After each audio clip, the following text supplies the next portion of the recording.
Hello, my username is Pinoculus and my real name is Kelly Jones. This is a video response to Freethinker 1990, her video Angels, Demons and Penises. She made a point in that video about the difficulty of being in interaction with family or relations, or I could extend it to friends, that one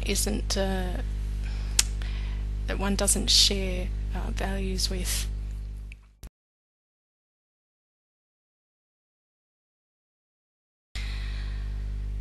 Now, the problem I think that most people would face when they are atheists or freethinkers, or people who respect reason, is that they come to a point, probably frequently, the occasion arises, where they have to measure to what extent they value rationality over happiness or social harmony.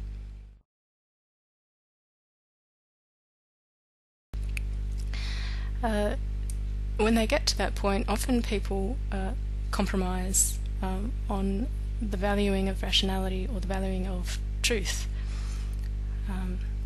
What usually happens is they wish to be accepted, to be loved, to be approved of, and they compromise on their own values.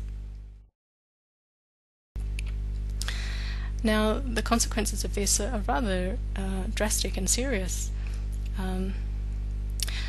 Valuing of rationality is necessarily valuing of individuality, because rationality or reason is thinking, and thinking is done alone in solitude for oneself. There is no thinking that is done by getting someone else to do your thinking for you. Thinking is something that you form your own authority in. So it's rather drastic when a person compromises on the valuing of rationality or the valuing of thinking, and when they compromise it in order to be accepted by others. For what they are doing is they are basically giving up their own right, or their own powers of thinking, their own ability to work out what's true or false. And it's not trivial. For what can happen in society, in practice, is that when people form into a group, they want to belong in some kind of small segment of society, is that they willingly let other people make decisions for them, just in order to be safe, to be sort of anonymous, not to have people attack or criticise them.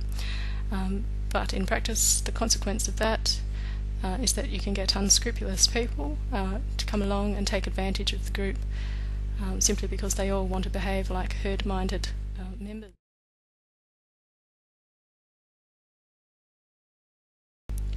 And thus we have things like religions or tyrannies, and a lot of exploitation, simply because people aren't willing to dissent and stick their own necks out to be individuals.